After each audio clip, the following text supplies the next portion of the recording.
اگر امر بالمعروف اور نہی عن المنکر کو ہٹا دیا جائے الہی پیغامات اور الہی نظام سے، تو آپ کو نظام خدا، نظام الہیت کھوکھلا نظر آئے گا۔ یہ جمعے کا جو خطبہ دیا جاتا ہے وہ بھی آپ کو گورنمنٹ کی طرف سے جو لکھا ہوا دیا جائے گا آپ وہی بیان کریں گے۔ صحیح فرمایا۔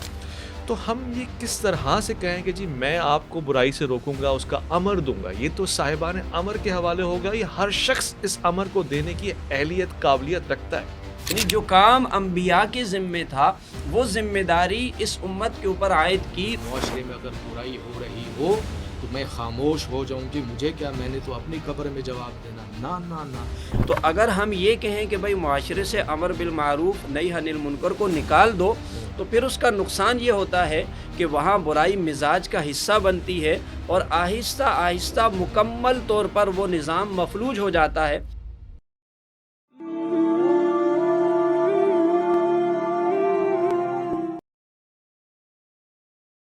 سلامتی ہے ان آنکھوں پہ جو ہدایت پہ نظریں جمائے بیٹھی ہیں، ان کانوں پہ جو ذکر خیر کے منتظر رہتے ہیں، اور ان قدموں پہ جو ہدایت کی راہ پہ گامزن ہیں۔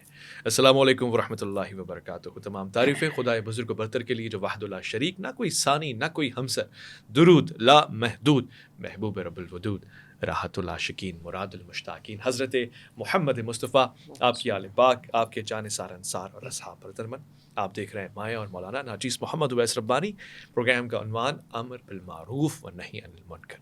خواتین و حضرات، اسلام کی جو بنیادی احکامات ہیں، چاہے نماز، روزہ، ایمان، حج، زکوٰۃ، ہر لحاظ سے عمل بالمعروف کو ایک ایسی فوقیت حاصل ہے کہ جس سے آپ گزر نہیں سکتے نظر انداز کی۔ اس کو واجب کفائی کہیں یا پھر کسی بھی طور سے فرض کفائی، اس کی دلیل سورہ یا قرآن سے طلب کیجئے، یا معاشرے میں اس کی اہمیت، اس کی ضرورت کو محسوس کیجئے، آپ کو آئے گا، آپ کو سمجھ میں آئے گا۔ مختلف مکاتب فکر میں اس کو بنیادی حیثیت بھی حاصل ہے، البتہ میں آج اس کو ہر زاویے سے سمجھنے کی کوشش کروں گا۔ امر بالمعروف ہے کیا، اور منکرات ہیں کیا جن سے روکنا ہے؟ کیا ہر کسی کا کام ایک مبلغ کی حیثیت سے تبلیغ کرنا ہے؟ کیا اس کا آغاز آپ کی اپنی ذات سے ہوتا ہے؟ کیا مجھے یہ حق ہے کہ میں آپ کی شخصیت کے اوپر اشارہ اور انگلی اٹھا کر کہہ سکوں کہ یہ کرو اور یہ نہ کرو، اور یہ کرو اور ایسے کرو؟ میں آج ان تمام سوالوں کے جواب لینا چاہتا ہوں تاریخ کے زاویے اور آئینے میں۔ خواتین و حضرات، پروگرام میں تشریف فرمائیں، بہت ہی پیارے عالم دین ہیں اور ایک قدیم تجربہ رکھتے ہیں، اس حوالے سے مطالعہ بہت کبھی رکھتے ہیں، آسن انداز رکھتے ہیں گفتگو کا، اور مجھے بڑی خوشی محسوس ہو رہی ہے آپ کو پروگرام میں تشریف پا کر۔ علامہ عباس مہدی ترابی، السلام علیکم ورحمۃ اللہ۔ علیکم السلام ورحمۃ اللہ وبرکاتہ۔ خوش آمدید کہوں گا آپ کو، اور ساتھ ہی تشریف فرمائیں بہت ہی پیارے عالم دین، مجھے ذاتی طور سے ان سے انسیت ہے، ان کا مزاج انتہائی سادگی سے سرشار ہے، اور جو مطالعہ ہے، جو زندگی ہے، وہ دین حقہ کی سربلندی کے لیے آپ نے صرف کر رکھی ہے۔ دین، دینیات، مدارس، شعبجات، ہر چیز میں آپ کا یہ پیغام اللہ تعالیٰ کی ہمت سے، اس کی دی ہوئی عطا سے جاری و ساری۔ مفتی وسیم بندگی صاحب، السلام علیکم ورحمۃ اللہ۔ وعلیکم السلام ورحمۃ اللہ وبرکاتہ۔ علامہ صاحب، گفتگو کا آغاز کرنا چاہتا ہوں۔ عمل بالمعروف یہ ہے کیا؟ اس کا حکم کس کس کو ہے؟ کہ انبیاء علیہ الصلوۃ والسلام کی ذات، یا اولیاء اوصیاء ہی کی ذات ہے جو امر بالمعروف کرے گی؟ کیا ہم پہ اس کا کوئی وزن بار آتا ہے؟ بسم اللہ الرحمن الرحیم وبہ نستعین وہو خیر الناصر ومعین۔ بہت شکریہ، آپ نے محبت فرمائی اور ہمیں اپنے پروگرام میں بلایا۔ آپ کا شکریہ بھی ادا کرتے ہیں اور دعا بھی کرتے ہیں کہ مالک آپ کے اس سعی جمیلہ کو اپنی بارگاہ میں شرف قبولیت عنایت فرمائے۔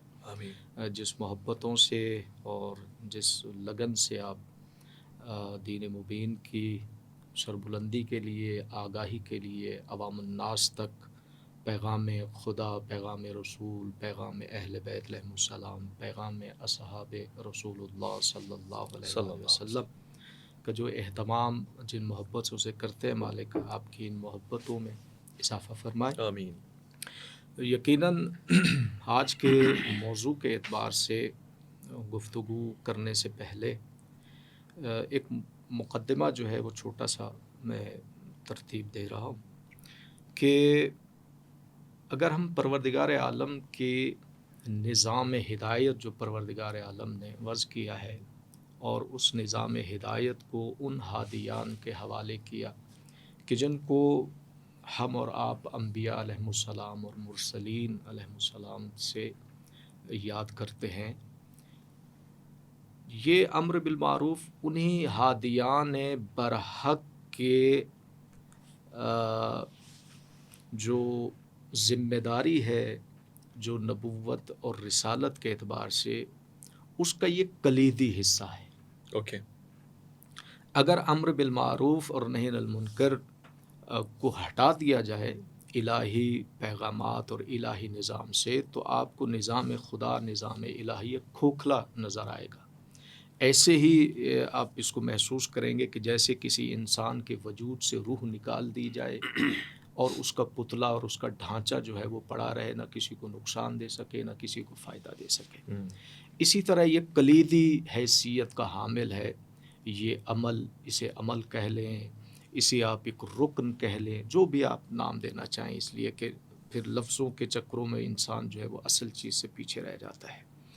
تو یہ نظام ہدایت کا ایک بہت کلیدی کردار ہے اور اسی کے ذریعے سے پیغام توحید بھی پہنچا معاشرے میں، اسی کے ذریعے سے احکام الہیہ بھی پہنچا عوام الناس تک. اسی کلیدی رکن کی وجہ سے ہر چیز معاشرے کی جو ہے وہ اپنی رعنائیوں سے معاشرے میں جو ہے اپنی خوشبو پھول بن کر جو ہے وہ پہنچاتی رہی اور معاشرے کو ایک صحیح ڈگر پہ لے جانے کے لیے یہ کلیدی کردار ہے. اب آئیں امر بالمعروف اور نہی عن المنکر ہے کیا؟ تو اس کی بالکل سادی سی اگر ہم تعریف کریں تو وہ یہ بنے گی کہ اچھائیوں کا پرچار کرنا صحیح اور برائیوں سے روکنا. ٹھیک ہے. یہ اس کی سادہ سی تعریف ہوگی امر بالمعروف نہی عن المنکر کی. اور جیسا آپ نے بھی اپنے ابتدائی کلمے میں گفتگو میں آپ نے ارشاد فرمایا کہ یہ وہ فریضہ کہ جسے فریضہ واجب کفائی کے عنوان سے یاد کیا جاتا ہے، بے عین ہی ایسے جیسے کہ کوئی کسی مسلمان کا انتقال ہو جاتا ہے تو اس کا نماز جنازہ ویسے تو واجب ہے اس کا نماز جنازہ، لیکن اگر چند لوگ اس کے نماز جنازہ کو پڑھ لے تو دوسرے مسلمانوں سے وہ فریضہ جو ہے وہ ہٹ جاتا ہے، تو وہ کفایت کرتا ہے کہ چند گروہ نے جو ہے وہ. لیکن اس میں ایک باریک نقطہ یہ ہے کہ امر بالمعروف واجب کفائی بھی ہے اور واجب عینی بھی ہے. بمعنی واجب عینی میں اس لیے کہہ رہا ہوں اس کو سمجھانے کے لیے کہ ہر انسان کی ذات سے مربوط ہے. یعنی ایسا نہیں ہے کہ اگر چند لوگ جو اس فریضوں کو انجام دے رہے تو آپ بالکل بری و ذمہ ہو کے بیٹھ جائے گا میرا کو جو ہے وہ اس کے اندر کوئی دخالت نہیں ہے. آپ اس کو میں یوں ڈیفائن کرتا ہوں 2-3 جملوں میں کہ جب تبلیغ اسلام کی منزل آتی ہے پیغمبر اعظم کے لیے تو پروردگار عالم نے کیا ارشاد فرمایا اپنے حبیب مصطفیٰ کو کہ اے میرے محبوب سب سے پہلے اپنے قرابت داروں کو دعوت اسلام دو. صحیح. تو یہ اس سے کیا سبق جو ہے وہ مل رہا ہے عوام الناس کے لیے؟ کیا پیغام ہے کہ اچھائی کا پیغام سب سے پہلے انسان کو اپنے کنبے سے کرنا چاہیے. یہ سیرت رسول اللہ صلی اللہ علیہ وآلہ وسلم کا بھی ایک حصہ بنتا ہے. تو اس اعتبار سے ہر انسان کے اوپر واجب ہے کہ وہ برائی کو روکے اور اچھائی کو جو ہے وہ عوام الناس تک پہنچائے. ٹھیک ہے. سب آپ کی طرف آتے ہیں. علامہ صاحب نے گفتگو بڑی خوبصورت پیرائے میں اس کی ابتدا اور بنیاد رکھی ہے کہ اپنی ذات سے پھر اپنے اقربا سے آغاز کریں. مگر آج دیکھیں ہم اس کو روایتی انداز میں تو ڈسکس ہی نہیں کرنا چاہ رہے. آج سیکولرزم کا بول بالا ہے دنیا میں، ایسے کئی سارے ممالک ہیں. میں بھی آذربائیجان میں تھا تو وہاں پر اسلام کے حوالے سے گفتگو کرنے پہ پابندی، جبکہ 90 سے 95% مسلم کنٹری ہے. تو ہم یہ کس طرح سے کہیں کہ جی میں آپ کو برائی سے روکوں گا، اس کا امر دوں گا؟ یہ تو صاحبان امر کے حوالے ہوگا، یہ ہر شخص اس امر کو دینے کی اہلیت قابلیت رکھتا ہے. اعوذ باللہ من الشیطان الرجیم بسم اللہ الرحمن الرحیم. اویس بھائی بہت اچھی نشاندہی کی ہے آپ نے کہ ہمارے زمانے کا ایک یہ بھی رواج ہو گیا ہے یا یہ ایک نظریہ قائم ہو گیا ہے کہ آپ کسی دوسرے شخص کو بالکل بھی چھیڑ نہیں سکتے، اسے کچھ کہہ نہیں سکتے، بلکہ اس کے لیے ایک اور لفظ استعمال کیا جاتا ہے جس کو آزادی اظہار رائے کا بھی نام دے دیا جاتا ہے کہ بھئی جس شخص کو جو اس کے دل میں آتا ہے وہ کر سکتا ہے. اور بلکہ اس کو ایک اور انداز سے بھی ہمارے معاشرے میں اب دیکھا جاتا ہے کہ اگر آپ